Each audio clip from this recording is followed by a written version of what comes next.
Bienvenue à vous tous pour cette nouvelle vidéo.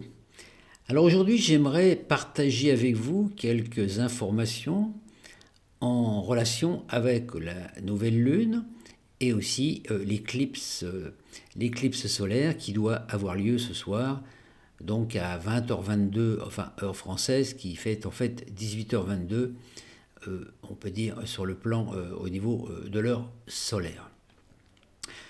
Alors, vous trouverez certainement beaucoup de personnes qui vont faire des interprétations aussi de la Lune, d'autres astrologues, d'autres médiums. Moi, je me base un petit peu sur différents principes qui sont en relation justement avec tout ce que je travaille en alchimie astrologique, hein, tel que j'ai toujours travaillé, pour donner peut-être des informations complémentaires ou autres, voilà, ou un petit peu différentes, mais de toute façon, le but étant le même. Donc il faut bien comprendre une chose, qu'à chaque fois qu'il y a une nouvelle lune, c'est quelque chose de nouveau, c'est un nouveau cycle, un nouveau commencement qui se met en place. Donc là, ce nouveau commencement se fait justement dans le signe du bélier, un signe d'affirmation de soi, parce que quand on travaille les énergies du bélier, c'est je suis, c'est-à-dire que quand on a des énergies bélier à travailler, c'est qu'on doit s'affirmer en tant qu'être, hein. Je, c'est la connexion avec la source, et puis suis, c'est ben voilà, je suis cela.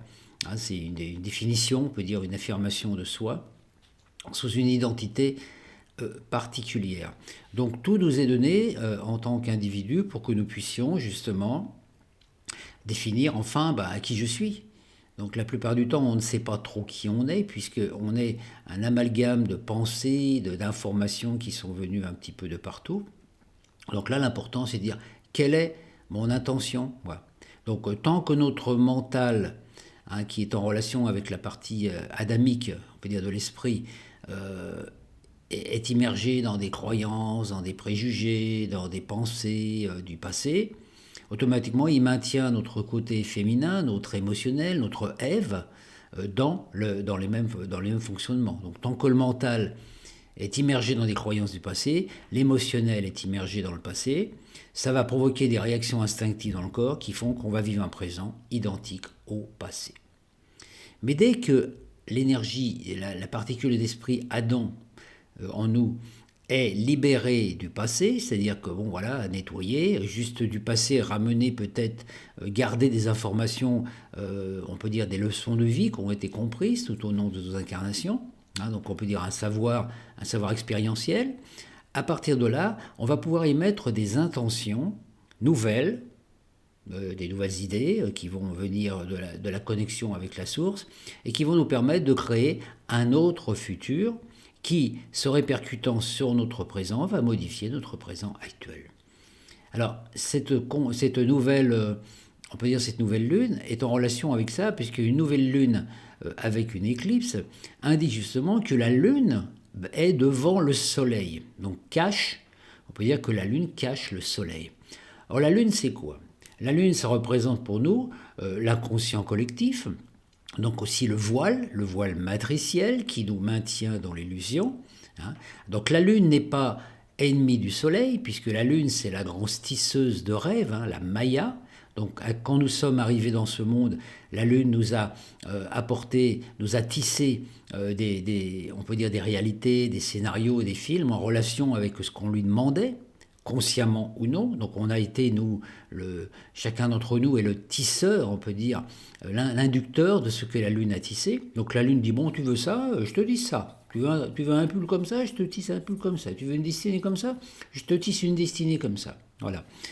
Et naturellement, tant que nous nourrissons, tant que nous envoyons des informations, que nous nourrissons des informations du passé, on nous remet sans arrêt les mêmes scénarios. Donc on porte toujours un peu le même pullover, quelque part, c'est le tissage.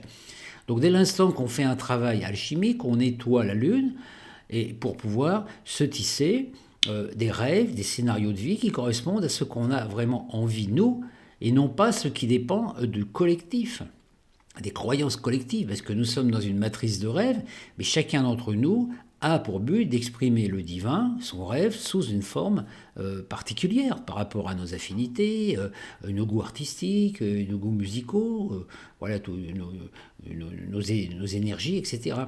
Donc ça, c'est important de le prendre conscience. Donc tant que la Lune notre lune, notre inconscient, qui est en relation aussi avec notre corps éthérique, est voilé par des vieux trucs du passé, ça fait obstacle. Alors, vous voyez, par exemple, ici, là, vous avez la lune, hein, et vous avez le soleil qui est caché derrière lors d'une éclipse. C'est-à-dire le soleil, c'est le soi, c'est la lumière. La lune n'émet pas de lumière elle-même, elle n'est jamais qu'un réflecteur. Réflecteur sur un écran. Hein, comme quand vous allez au cinéma, vous avez l'écran, c'est la lune, et puis vous avez le film qui est derrière et qui est amené aussi par un projecteur. Donc l'important, c'est de voir justement si votre lune est encore opacifiée par des principes du passé, enfin par des croyances, qu'elles soient religieuses, sociales ou autres, automatiquement, ça, l'énergie du soleil qui est derrière, qui est cachée, qui elle est une énergie créatrice, va projeter sur l'écran de votre conscience, donc aussi dans votre vie humaine, les scénarios du passé. Donc à partir de là, une imagination qui est bridée, qui est limitée, qui est manipulée par des fausses croyances, etc., etc., et qui fait que le film de votre vie, ce que vous allez voir dans votre vie, n'est pas terrible quelque part, n'est pas répétitif, ou c'est plus ce que vous voulez. Comme si vous passiez votre temps à regarder sans arrêt des vieux films parce que vous n'avez pas accès à de nouveaux films, à une nouvelle vidéothèque. Donc l'important, c'est de voir que si aujourd'hui, dans la journée, et puis demain, et puis voilà, et puis même au moment, voilà, dans cette expérience actuellement de nouvelle lune, ce qui est important, c'est que votre imagination va définir et déterminer ce que vous allez vivre. Donc si votre imagination est perdue dans des vieux schémas du passé, des émotions, des pensées négatives, des mauvaises prophéties, tout va mal, je vais pas bien, tatati, tatata, votre soleil, lui qui est caché derrière, va donner vie à ces choses. Donc on peut dire qu'à partir de là, toutes les pensées négatives que vous allez émettre vont devenir votre réalité, vont tisser votre devenir dans des temps à venir. Donc tout va dépendre donc de la capacité du travail alchimique qui a été fait, et s'il n'est pas fait justement, donc c'est une journée où il faut vraiment faire attention à ne pas émettre de pensées négatives, de ne pas porter attention aux choses que vous ne voulez pas vivre. Donc si vous avez des conflits ou des choses à régler avec des personnes, c'est pas le jour de le faire. Aujourd'hui, il faut vous nourrir de belles musiques, de beaux chants, de choses que vous aimeriez faire, vous entourer de belles relations. Essayez de vivre une journée entièrement sans, peut-être même sans regarder les informations télévisées, vous voyez, et puis ou alors regarder des beaux films, écouter des belles musiques. C'est important parce que c'est ce que ça va générer. Votre inconscient est déjà nettoyé de vieux schémas sclérosés du passé, etc., à partir de là, la Lune va devenir comme un miroir transparent. Donc votre conscient, votre inconscient, mais aussi votre mental, puisque Mercure est aussi dans le signe du Bélier dans cette expérience. Hein, Mercure, c'est le mental. Vous allez pouvoir avoir une imagination créatrice, on peut dire une belle imagination. Votre imagination va devenir exponentielle, c'est-à-dire que vous allez pouvoir créer des belles choses, avoir des nouvelles idées, des nouvelles informations. Voilà, comme si vous aviez fermé la porte, le vieux livre du passé, le vieux livre de souvenirs, et puis vous avez une page blanche et vous avez la possibilité de vivre d'autres choses. Et en étant connecté à votre source de lumière, vous allez recevoir de belles informations, donc avoir des belles expériences. Donc voilà, on peut dire qu'aujourd'hui, votre imagination va créer des belles choses ou des choses négatives. Et donc c'est pour ça que c'est important en ce jour de ne pas nourrir des pensées négatives, de ne plus lutter contre ce que vous ne voulez pas, lutter contre ceux qu'on dit manipulateurs, etc. Une journée où on vous demande qui vous êtes. C'est comme si dans votre vie aujourd'hui vous aviez une fée qui venait, qui vous disait bon, voilà, tu as vécu des trucs difficiles dans ta vie, etc. Qu'est-ce que tu veux faire maintenant de ta vie? Dis-moi ce que tu veux faire et je t'exaucerai. Donc vous voyez, c'est un petit peu ce travail à faire, surtout avec ce nœud lunaire en bélier. Or, ce transit alchimique, fait cette expérience, se passe dans la deuxième demeure alchimique. Hein. Bon, ceux qui ont lu mon livre comprendront ce que je veux parler. La deuxième demeure alchimique est en relation aussi avec la deuxième lettre hébraïque, hein, avec donc la lettre bête, qui représente Isis, énergie féminine, en tant que matière première des sages, qui contient les clés et les essences du cosmos. On peut dire c'est le chaudron du Graal qui contient la vitalité universelle et cette énergie qui nous est déversée depuis pas mal de temps par l'intermédiaire de la planète Uranus. Or, dans cette nouvelle lune, on a Uranus, la planète qui déverse l'amour christique, l'amour qui vient du chaudron, le Graal, qui vient des constellations, l'essence de vie. On a Uranus qui est en conjonction avec la planète Jupiter, qui est celle qui permet aux énergies christiques de créer le paradis. Quand vous avez une conjonction avec Uranus et Jupiter, c'est comme si vous étiez un peu comme Zeus, vous voyez, dans l'Olympe. C'est-à-dire vous avez la source d'abondance, vous avez l'énergie libre qui vient d'Uranus, que vous allez pouvoir utiliser pour créer un beau royaume. Tout cela est indiqué dans cette nouvelle lune. Hein. Donc l'énergie du chaudron zodiacal, c'est l'énergie de la mer cosmique, hein, dans son aspect céleste et terrestre. C'est elle qui, ayant laboré, à partir des fluides lunaires, votre corps physique en connaît tous les paramètres. C'est cette énergie qui détient la clé de toutes vos mémoires cellulaires galactiques. Et si vous savez l'écouter, elle vous révélera au fur et à mesure de votre chemin tout ce que vous avez besoin de savoir. Elle contient toutes les clés des mémoires de vos incarnations. Elle est le réceptacle de toutes les forces cosmiques, le fondement de tout ce qui existe, le dépositaire de la volonté du Père. Aucun mystère, aucun secret, aucun trésor terrestre ne lui est inconnu. Elle sait absolument tout de vous et de l'univers, et par le biais de l'écoute intuitive, elle peut vous révéler bien des secrets. Elle détient les clés de la providence et vous permet de découvrir tous les trésors. Donc voilà, tout ce que vous avez acquis comme talent et dons dans les vies passées peut se révéler. Donc c'est une chose très importante, parce que vous voyez, c'est justement avec cette nouvelle lune, vous avez la capacité d'avoir des mémoires de dons ou de talents qui étaient enfouis en vous, qui peuvent se révéler. C'est pour ça qu'il ne faut pas émettre des pensées négatives, parce qu'autrement, vous n'arriverez pas à trouver les clés. Hein, voilà. Donc, la matrice zodiacale, la matrice dans laquelle nous vivons, est parcourue par des ondes hertziennes qui sont porteuses de mémoire cosmique, et vous pouvez en être informé. Hein. Donc, c'est-à-dire que vous pouvez, par vos perceptions sensorielles, recevoir la quintessence de l'information qui vient du ciel. Alors cette nouvelle lune s'accomplit aussi sous l'influence ce qu'on appelle un génie zodiacal, hein, les 72 génies qui entourent et qui œuvrent dans le zodiaque. Hein.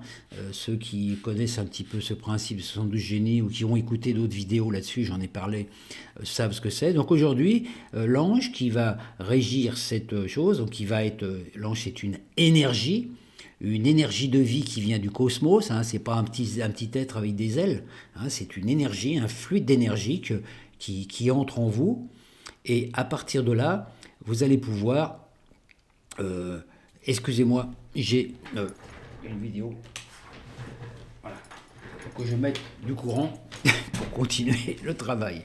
Donc voilà, donc cette énergie-là de l'ange va être là et dit, voilà, je me mets à ta disposition. Parce que les anges n'ont qu'un but, c'est de se mettre à la disposition des humains pour se manifester. Donc ce sont des énergies, ce qu'on appelle les Agnidevas, des particules adamantines, qui sont là et qui ne peuvent agir que si vous les utilisez. Hein. Donc l'ange Elémia, c'est un ange qui travaille avec les énergies de deux planètes, notamment de Neptune et de Mars. Il octroie le pouvoir de réparation, la restauration des rythmes biologiques, hein, de finir toutes les mauvaises périodes de vie pour en commencer une plus heureuse. Il dissipe les tourments, les préoccupations, hein, il transforme d'anciens adversaires en ennemis et il nous permet de découvrir ce qui va nous donner le bonheur, l'aisance économique et apporte le succès dans la vie professionnelle et le poste à haute responsabilité. Donc il vous octroie le pouvoir d'être tout ce que vous choisissez d'être. Il est celui qui cache son visage dans l'engrenage des actions humaines. Et il apporte les capacités donc de se reconnecter à la source de lumière et d'amour et de pouvoir réaliser votre meilleure destinée. Donc c'est vraiment une énergie qui est puissante parce que ça vous apporte vraiment le pouvoir divin, une autorité juste, hein, la découverte aussi parfois d'une nouvelle vocation, d'un nouveau chemin. Il vous donne l'impulsion pour passer à l'action et participer à la création de votre meilleur destin. Donc, si vous avez un besoin de changement dans votre orientation professionnelle, hein, ou pour finir une période difficile et engager dans quelque chose, c'est le travail avec cet ange. Donc, vous pouvez travailler aujourd'hui pleinement avec ça. Alors, comment faire pour communier avec les anges? Déjà, la première chose, il faut croire qu'ils existent. Ils sont invisibles. Ils sont dans l'essence autour de nous. Mais ces forces angéliques, vous les absorbez tous les jours à chaque fois que vous respirez. Quand vous respirez, vous inspirez l'air solaire, le prana solaire. Et dans le prana, il y a toutes ces forces angéliques qui agissent dans votre corps comme un élixir adamantin qui diffuse de l'énergie dans vos cellules, dans votre sang, qui réveille l'énergie divine au cœur de vos cellules et qui finit par illuminer votre cœur depuis l'intérieur. Donc ces forces-là, angéliques, sont là depuis votre naissance, ils ont toujours été là, mais ces forces-là, toutes les forces invisibles, ne peuvent agir dans notre monde que si nous communiquons avec eux, donc c'est nous qui établissons un contact avec eux, comme si on avait leur numéro de téléphone et puis il faut les appeler. Hein. Si on ne les contacte pas, ils sont là, mais ils ne peuvent rien pour nous. Alors c'est vraiment important de comprendre que même votre double ne sait pas ce que vous vivez si vous ne lui donnez pas l'information. C'est nous qui, sur Terre, avons la capacité de nous reconnecter à la source par l'attention. Il n'y a pas besoin de faire des gros rituels avec des bougies, avec des trucs. Non, simplement vous reconnecter avec le Père Céleste, le Père-Mère Céleste, dont votre soi supérieur fait partie de ce, et c'est une partie de ce Père Céleste. Donc si vous n'émettez pas des intentions précises ou ne faites pas des demandes précises à votre soi supérieur ou à votre ange, il n'y a rien qui peut se manifester. Alors des fois on dira, oui, Dieu il pourvoira. Non, Dieu ne peut pas pourvoir à vos besoins dans la mesure où il n'est pas au courant. Donc on peut dire que, et c'est la même chose que j'ai expliqué déjà plusieurs fois, il y a des forces qui sont là, invisibles, hein, aussi des entités, des êtres extraterrestres, des grands maîtres qui sont là, mais ils ne peuvent pas agir directement dans le monde où nous sommes parce qu'ils n'ont pas le droit d'intervenir depuis l'extérieur. C'est pour ça qu'il faut arrêter de penser qu'il va y avoir des vaisseaux spatiaux qui vont arriver pour nous sauver. Oui, il y a ces vaisseaux spatiaux qui sont là, qui sont dans l'invisible. Et ils nous envoient par l'intermédiaire d'intuition, par l'intermédiaire aussi de messagers ou d'autres choses, ou de synchronicité. Ils nous envoient des informations pour nous donner les informations, les clés de notre libération. Mais ça passe à travers nous. C'est nous qui devons faire le travail. Donc nous, on a les capacités en tant qu'être humain d'agir dans ce monde parce qu'on a accepté d'être dans ce monde. Notre âme a accepté de se créer un corps, votre corps physique, une entité. Hein, vous êtes là, une entité. Vous êtes là pour faire un travail, pour infuser les énergies divines sur Terre. Hein, donc on est des canaux. Hein, c'est ça, c'est que pour réaliser le plan divin sur Terre, il faut être connecté à la source.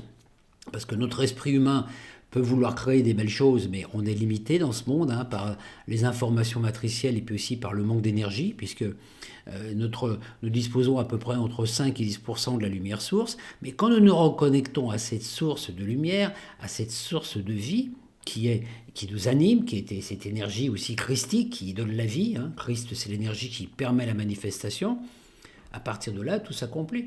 Donc nous avons 72 génies, nous avons déjà, dans l'arbre de vie kabbalistique, nous avons déjà 10 archanges recteurs de lumière.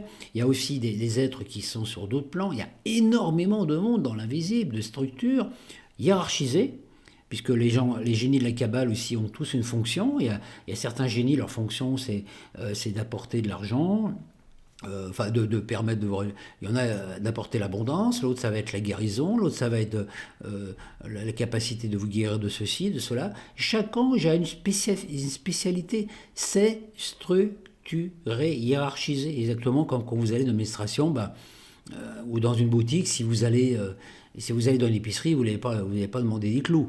Hein. Voilà, vous allez aller dans une quincaillerie. Eh ben, c'est la même chose. Donc le tout, c'est que tous ces êtres-là sont présents depuis tout le temps et qu'ils ne peuvent pas agir parce qu'on ne communique pas avec eux. L'attention est créatrice. Dès que vous reconnaissez qu'un ange existe et que vous pensez déjà à son nom, que vous pensez, tiens, ah, il y a tel ange aujourd'hui, etc., bah, vous créez un lien d'information. Vous retrouvez tout ça dans l'histoire de Jésus quand il parlait de l'anecdote, enfin la parabole de l'enfant prodigue. Vous voyez, cet enfant qui était parti loin de la famille et puis qui pendant des années galérait, pas d'argent, les problèmes de santé, tous les problèmes. Et un seul coup, bon, il se décide de rappeler son père. Et puis voilà, donc voilà. Et puis le père, ben, il dit, ben, pourquoi tu m'as pas dit tes problèmes? Mais le père lui envoie de l'argent. Directement comme quand vous avez un enfant. Si vous envoyez un enfant vivre en Afrique et puis que lui, il est dans la problématique et tout, si vous ne téléphonez pas pour vous dire hé papa ou maman, j'ai besoin d'argent, tu peux pas me donner d'argent, m'envoyer du fric parce que je vais pas bien. Bah hop, vous l'envoyez, mais s'il vous appelle pas, il vous appelle pas pour vous dire ses problèmes, comme vous voulez qu'il vous aide. C'est pour ça que je dis c'est très important avec le double de demander, de dire au double les besoins que vous avez. Il faut arrêter de rester dans cette pensée un petit peu religieuse. Ah, Dieu pourvoit tous mes besoins. Ah, si cette chose-là arrive, c'est la volonté de Dieu. Dieu n'a pas de volonté pour nous particulière si ce n'est celle que nous émettons nous-mêmes. Hein, ça a été des vieux critères qui nous ont enfermés. En disant, oh, c'est la volonté de Dieu parce que telle personne est morte. Oh, c'est la volonté de Dieu parce qu'il m'arrive ceci, qu'il m'arrive cela. Vous voyez, quand on est là, voyez, quand on ne comprend pas ou qu'on n'accepte pas le principe du karma et de la loi de rétribution, on est dans des vieux schémas sclérosés comme ça. Ah, c'est la volonté de Dieu si je tombe malade, etc. Ben non, c'est pas la volonté de Dieu, c'est notre volonté. C'est parce que inconsciemment nous avons nourri cela et que nous avons des tas d'êtres invisibles, des tas de forces invisibles qui sont là et nous ne les invoquons pas. Même quand on travaille, si vous travaillez par exemple dans le jardin, dans le jardinage, ou dans ces choses-là, il y a des êtres qui sont là. Il y a des êtres qui s'occupent des minéraux, des êtres qui s'occupent des végétaux, des êtres qui s'occupent des animaux, des êtres qui s'occupent aussi des arbres, etc. Ben, si vous leur demandez pas de l'aide, eux, ils ont les énergies pour réaliser cela. Autrement, on prenait tout sur vous. Oh, je vais y arriver avec les efforts. Je vais essayer de soigner un arbre qui est malade avec simplement vos efforts humains. Vous allez mettre les mains dessus, faites ce que vous voulez. Vous verrez, vous n'y arriverez pas à grand-chose. Mais si vous avez une inspiration qui vous est donnée par une force dévique, l'arbre qui va vous dire, bah voilà, j'ai tel problème, etc., bah vous allez pouvoir aider vraiment l'arbre à aller mieux, parce que vous allez pouvoir, déjà dans un premier temps, peut-être nettoyer ses branches et tout, s'il a des branches cassées et tout ça, et lui redonner de la vie. Mais on n'est pas seul. Et notre problème en tant qu'humain, c'est qu'on veut tout contrôler. On croit qu'on peut tout par notre petit mental humain. Alors notre petit mental humain nous permet une seule chose, c'est de survivre, de régler un peu les problèmes. Bon, on a un bras cassé, alors bon, on va mettre une attelle. Ça, c'est le côté humain. On peut mettre une attelle et un bras cassé. Mais qu'est-ce qui répare le bras cassé? Qu'est-ce qui répare les os? Alors, ce sont ces forces angéliques qui agissent, parce qu'ils agissent quand même pour maintenir notre corps en vie. Mais si nous travaillons en conscience avec eux, le fait d'être en conscience avec eux accélère le processus. Si vous avez une jambe cassée et que vous travaillez en connexion avec des anges qui ont la capacité de réparer la structure osseuse, parce qu'il y en a, et bien à partir de là, votre guérison va s'accélérer parce que vous participez consciemment à cette guérison. Vous voyez, c'est ça notre problème en tant qu'être humain, c'est qu'on attend tout le temps des trucs. On est des magiciens en puissance. On est des magiciens, on est des canaux de magiciens, mais on n'est pas la magie. La magie, c'est l'essence divine. Donc le magicien, il capte les informations de la magie cosmique et il émet, il est le témoin. Donc dès l'instant, par exemple, si vous invoquez un ange de guérison pour soigner un problème de santé, hein, voilà, vous êtes le canal, vous demandez, vous connectez à votre double, vous demandez à l'ange de guérison de faire la guérison avec vous. Et qu'est-ce que doit faire votre mental à ce moment-là? Simplement être témoin vivant. Observez la guérison qui s'opère à travers vous grâce à cette force invisible. Ce n'est pas vous qui provoquez la guérison. Vous êtes simplement celui qui demande. Donc vous voyez, le moi, c'est ça. Le rôle du moi, c'est d'être un témoin de l'œuvre divine. Je crée quelque chose Par exemple, je crée par exemple une belle toile de la peinture. Voilà, ouais, c'est ça. Ben, quand je suis témoin que c'est une présence, une force angélique, une partie divine de moi qui, à travers moi, crée, moi, en tant que personnage, en tant qu'identité humaine, personnalité, je perçois l'œuvre divine qui s'accomplit à travers moi. Moi, je tiens le pinceau, mais c'est pas moi qui guide le pinceau. C'est cette force qui va m'inspirer, qui fait que je vais mettre de la couleur ici ou là. Et ça, c'est valable pour tout. Donc, dans cette fréquence que nous vivons actuellement, c'est vraiment ce travail qui est à faire, surtout donc dans cette période de nouvelle ligne. Hein. Donc, si vous avez des distorsions dans votre vie, échecs professionnels, voilà, des pessimismes, des tourments, voilà, des trahisons, des expériences difficiles à vivre, hein, que vous vous sentez mal parce que vous ne savez plus où vous en êtes, c'est le moment ou jamais aujourd'hui de travailler dans cette énergie. Hein. Donc c'est une information par rapport à cette nouvelle lune qui est très importante parce qu'il y a des images symboliques aussi dans le zodiaque. Et là, l'image symbolique de cette conjonction, c'est justement une jeune fille qui nourrit des oiseaux pendant l'hiver. Vous voyez la capacité de transmuter la vie en amour, de voir au-delà des conflits de la vie quotidienne. Hein. Donc c'est à cela qu'aujourd'hui, je vous invite à travailler vraiment dans cette énergie de comme si aujourd'hui vous aviez la capacité de sortir de l'enfer, hein, de l'enfer matriciel et du mental, et puis de dire ah c'est une nouvelle vie, un nouveau ciel, une nouvelle conscience, une nouvelle terre, une nouvelle expérience de vie.